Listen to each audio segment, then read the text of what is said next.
All right, what is going on, everybody? Welcome back to another day of SaberSim's DFS office hours. It is Wednesday, January 3rd of 2024 here. Apologies on the late start, everybody, but we are all set, ready to rock and roll. For those of you who are new here, welcome. My name is Andrew. I'm one of the coaches over here at SaberSim. This is a show where we go over how to use the SaberSim app, answer any and all DFS-related questions. You get your questions in one of three ways here. First off, send us an email, support@sabersim.com. Second, post it live in the YouTube chat. Third way, post it in the office hours channel in our Discord server. If you're not in our Discord, want to get access to that channel, there is a link in the description below. You get access to our similar channels, individual sport channels, and you also get access to the rest of the SaberSim team here. So can't say enough good things about the Discord. But looking ahead to today, we have a 10-game NBA main slate here. I'm sure most of you are building your lineups for golf today with the early start tomorrow.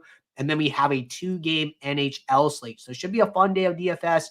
I know that I still have not announced the winners for the weekly max challenge. We're still working through that a little bit here, a little bit of a hiccup with the holiday here. So we are shoring all of that up, and I will be announcing the winners probably tomorrow here. So just a heads up for you guys there. And then as far as the show, we're going to jump into questions that came in the office hours channel first, and then we will jump over to any live questions that come in the YouTube chat. So we got a quick one here to start. Question from In It to Binkit. When will the 2 free months be credited for the mini max challenge? So after the conclusion of week 18. So when week 18 of the NFL season is done, our team will go to work to make sure that we get everybody credited. So I have to say sometime next week here. We do have a lot of people that participated. So I can't say that it's all going to be done on Monday here, but it is a priority for our team to reward those free months to everybody who participated. All right.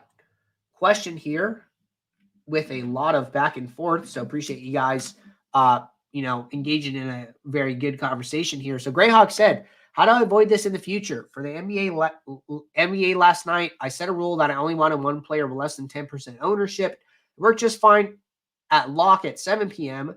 Then I did a late swap at 8 p.m. It basically disregarded that rule, and I had multiple lineups with multiple players sub 1% ownership. I'm guessing it's because these lineups reviewed more positively, but to be honest, these were trash lineups. There is a reason why these players are sub 1% owned. They are deep bench players. I feel like late swap forces swaps just a swap. If I had a rule that said only one less than 10% ownership per lineup, should honor that rule and follow that rule. If it can't swap and follow that rule, I don't want to be overriding that rule. I'd rather stick with my original lineup. How do I avoid that in the future? Okay, good question. So I think what probably happened here is that when you late swap, and I don't have an interest file right here, so let me just grab one real quick.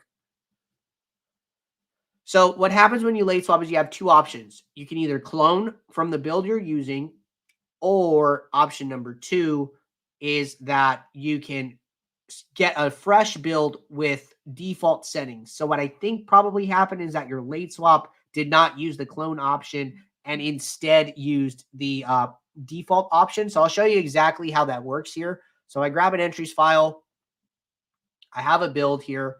So let's say that, I create a rule, which I have the rule from yesterday, which we created. So use players, use less than 1, my own less than 10, right? So I'm just going to build 500 lineups here. And then once the lineups are created, I will just go through the filling process, and then we'll do an actual late swap with the different options, and I'll show you how those work. So in this case, 192 lineups is just fine here. So I'm going to take one lineup, fill my contest, download it, boom, I'm all set here. Now, you can see that in this build 1, the rule is on. The rule is active. When I click the double-sided arrow to late swap, there's 2 options. Swap method, clone current build settings, or use defaults. So if I use the clone option and I hit late swap, it's going to open up a swap window, and you're going to notice that this rule is still here. This rule is still active. Now, if I go back to build 1 and I go to use defaults and I click late swap, The swap 2, now the rule is here, but the rule is turned off. So what the use defaults does is turn off any rules, reset any max exposures, reset any custom projections that aren't like a saved column. They are just, green and red boxes here, reset any filters, etc. here. So make sure in the case that you're describing that you are using the clone option, and then that will carry over the rule, as well as make sure the rule is active for this new swap window. So that's probably what went wrong here. So that is what I would make sure you're doing. All right, question from Larson. With the crazy scenarios possible after the early games, will Saber run another sim right before the late games for late swap? So this is in regards to week 18 NFL guys, in my opinion here. I'm just guessing, but we are going to run our normal swap. So like, hey, our final sims run 60 minutes to game time. But as far as like news for people sitting, people starting, like if there's concrete news like, oh, so-and-so is going to sit and so-and-so is going to start, great. We will update for that. But if there is just rumors or uncertainty, like we're not going to be making those like hard changes here. So I would highly encourage you guys to pay attention to news, pay attention to coach speak, and make some of those manual adjustments yourself for week 18, because it is a very odd week. I'd say if there was any week to be more hands-on, more hand in the dirt, adjusting projections and stuff, it is this week. Like this is the week to do that. All right, question from Jackpot. Question says, how do I use the post-contest sims? Or is there an option for this? So great question. So we have a couple great tutorials on this. So one of them is in our help docs. If you go to our support library here, how to use contest flashback. This is the first tutorial here. I'm going to drop this in Discord where you ask the question, and I'm going to drop it in the YouTube chat. And then we also have some good videos on our YouTube channel. So if you go over to our YouTube, you go to videos, review results and study the pros contest flashback walkthrough. This is another really good video here. So with these two videos, they're going to give you all the basics and show you how to do that. And then if you go over to our YouTube playlist here, Max Steinberg and I have been doing review shows all NFL season here. We did skip the last couple of weeks with the holidays, but you can go back to week 1 here. We have videos with hockey. We have videos with basketball. And then we have all of these NFL videos all season long here. So you can see Max and I use contest flashback, see the insights that we're trying to gain and how we're evaluating the contests on a week-by-week basis here. So bunch of good tutorials right there for you guys to check out. So I would start there and learn how to use the tool. All right, question from Larson. Question says, my cash lineups seem to be too conservative, and I am losing in cash to lineups that build for more upside. The Sims typically don't put the high upside players like Rams running back Kyron Williams last week because of his price, and build balanced lineups that haven't been cashing. How do I build cash for upside to meet the pay line? What I would do here, and let me go back to like a build. So in this case, if you're going to optimizer mode and you're not really liking what you're seeing, I would probably stay in the sim mode, and then I would just go like maybe 0-1 sliders here. So at sim diversity 1, what we're going to start doing is we're going to start bucketing the lineups, right? But we're taking very large buckets of lineups to build your lineups here. So it's still not all of the sims, but it is a lot of sims. So this will start to account for upside slowly here. So switching back to sim mode, going with 0-1 sliders might be a good option for you here. All right, question from Black Mamba. I have a quick question. By chance, can you go over how to set up a rule to not have 2 point guards from the same team? For example, Chris Paul and Steph Curry. Yeah, for sure. So what I would do here is go to my lineup rules, go to add new rule, and then I would say group, automatic, use no more than 1. I would do positions point guard. I would group by team here. So what this will do, if I say this as a manual rule, you can see what happens here. So it's going to create 20 rules, 1 for each team on the slate with 10 games. Then if I go to Golden State here, find them.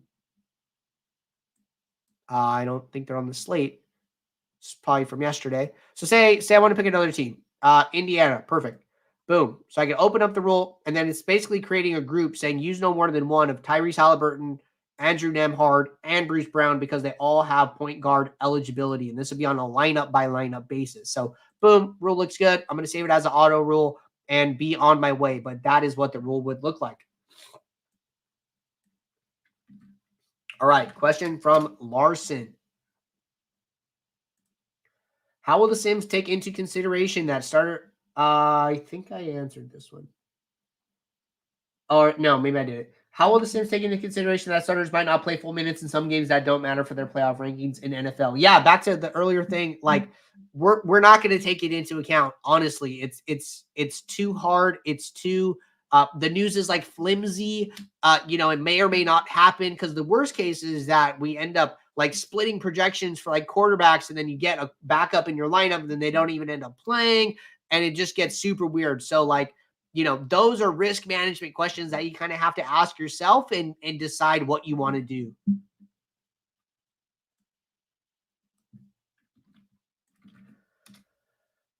All right, question from Ryan.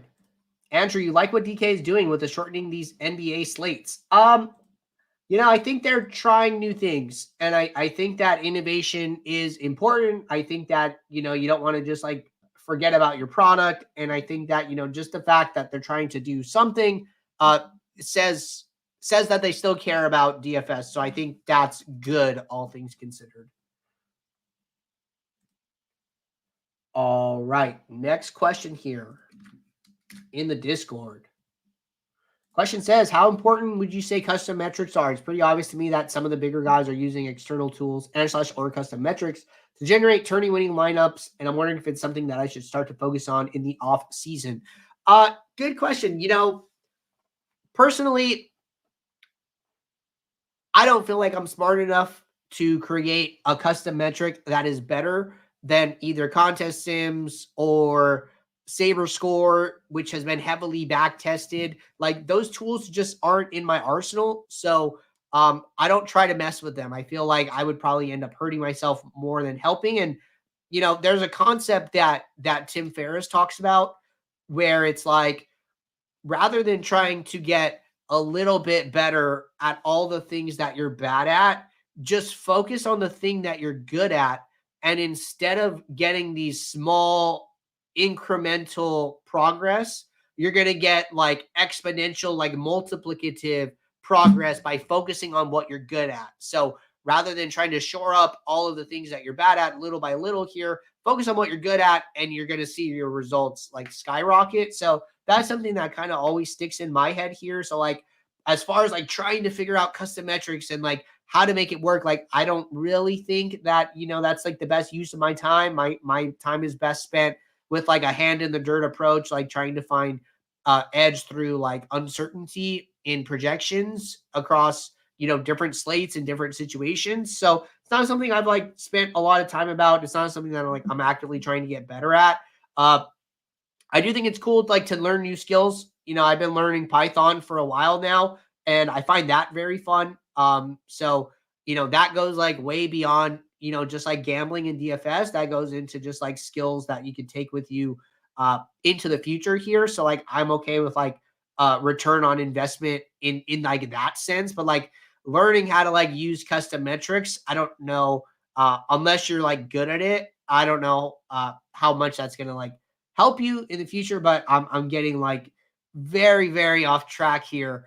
So I'm gonna bring it back to the show, but those are just my thoughts. Very, very interesting question overall. All right, question from Black Mama. I have another question. Can you go over the process of using contest sims while playing the 11 to 100 contest on Fanduel? Sometimes when I play the 11 to 100, I have to manually enter the values for contest sims. I'm not sure if I'm going about it the correct way. Yeah, so what I can tell you is that, we don't have all of the contests in the lobby here. So it's definitely okay to have to manually set your contest sims. Like when you set up your contest sim through the right click or whatever, we have all these preset contests. These are just a faster way of filling in all this contest information. But if the contest is not in our database, then you are going to have to fill those in manually here. So if you're not seeing them, it's okay. We know we don't have all the contests. So just go keep doing what you're doing, and I think you'll be just fine. Jorn Vigo said,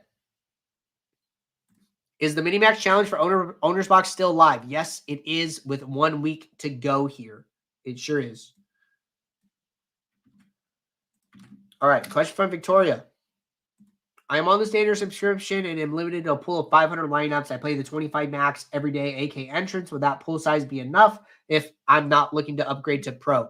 Yeah, I don't see any reason why it wouldn't be. You know, your lineup to pool ratio is still like 1 in 20. So for every one lineup that you're playing, you're building, 20 options, right? So like, 25 times 20 is 500. So you still have like a great like lineup to pool ratio here.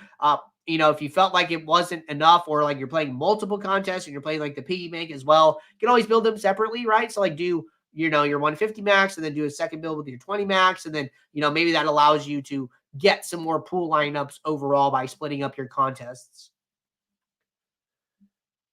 All right. See a report here. I did respond in the support channel to Unbel 1017 here. I see the question in the YouTube chat as well. So the best thing that you can do in a situation like that is to just go to the top right corner, go to report a problem, let us know of the issue that you're encountering here, and then that will go directly to our support team where we can troubleshoot it in a much better manner here. So that's always super helpful. All right, question from Zach Attack, and then we're going to jump over to the YouTube chat. What are the most difficult things to account for / weaknesses of the NBA sim? Like, is it factoring in starters not playing fourth quarter minutes? If the game becomes a blowout, I assume it factors that in. Good question. So yeah, so we definitely understand like game scripts and blowouts and things like that. So I wouldn't say that's a big deal. The hardest part is probably like mid-season trades, like the Quickly news and the Anunoby news, or, like how's that team dynamic going to work now? So like that's super uncertain. Maybe situations where like a high salary player is out, like, Nikola Jokic is out tonight. How are the Nuggets going to play? So like any type of situation where there's not like a lot of data to like back up how the team will react or respond is probably where the sim struggles the most. But it really, that would be where any model struggles the most, just because you need data to like input. And so when there's not a ton of data, we have to make a little bit more assumptions. So like that is exactly what I try to do in my NBA process, is focus on those situations and try to exploit them or try to make the projections better through manual research here. So if you guys want to learn a little bit more about that, go back to this video from the 2022 season, upgrade your NBA DFS process with this NBA research strategy, and I will drop that in the chat for you guys. All right, jumping over to the YouTube chat. Next question from Zach said, no, this is like basically the same question. Okay, scrolling down here. Question from Katie. Katie said, when I go back and review the NBA from the night before, I'm usually getting between 20 to 75% sim ROI. How do I know I'm not just getting a high ROI because it's using my inputs? Good question. I mean, honestly, if you're seeing those sim ROI numbers, that's great. I think what's like a key indicator, because, like I was saying, like Max and I did our review shows all NFL season here. Like we have like 18 videos. I did one with Scott, but mostly with Max here, is that, when you go back to the past slates, like, I don't know how familiar you are with the DFS ecosystem here, but there are like names that you kind of know about, if you're in the space, like if you're talking like football, like you talk about like, Whistles Go Woo or Uticow or Chipotle Addict, or like some of these just like top pros that you see or hear about like on shows, and people talk about them very often. So like when you go into like these past contests, right? Like if I want to go and look at the flagship for yesterday, so it was like the $15 flagship for NBA. I go into players, I go into users. I'm going to filter for 150 maxers. And then I'm just going to see what like the best sim ROI lineups are. And, Elusive Smoke's up here, right? SaberSim user. So like there's probably like a little bit of bias there. But then you see other like top pros, right? Garns 222, Raging Phillip. You see Kurt, Mazwa's another pro. E. Hafner, who is a fantasy cruncher guy, but look, like he's still grading out well, even if he's not even using our system, right? So like you see all these guys, Tinderella, Petty Theft, right? I know Petty is doing all kinds of crazy stuff. So like you're seeing good players score out well in the Sims, even though they're not known to be SaberSim users. So like that kind of leads me to just say like, hey, this post contest Sim ROIs are good and they're accurate. It will change based on the projections that you're using for sure a little bit here, but good players are gonna grade out well. Basically, like kind of like aside from the projections, projection agnostic here, just because of the way that they are constructing their lineups and building strong portfolios, and they have good long-term winning strategies here. So I would be pretty happy with the Sim ROI numbers that you described.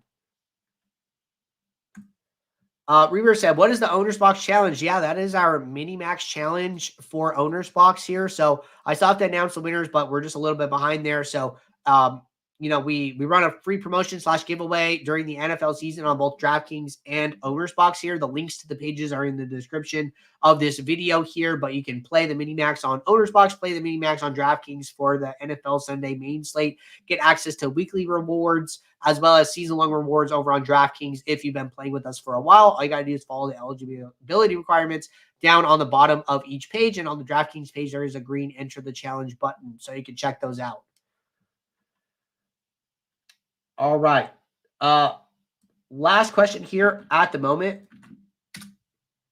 Question says, after building in Sims Ran, how do you see your lineups that contain only a particular player? Great question. So what you do is you use the filter icon here. So if I were to go back to today's slate where I built some lineups already,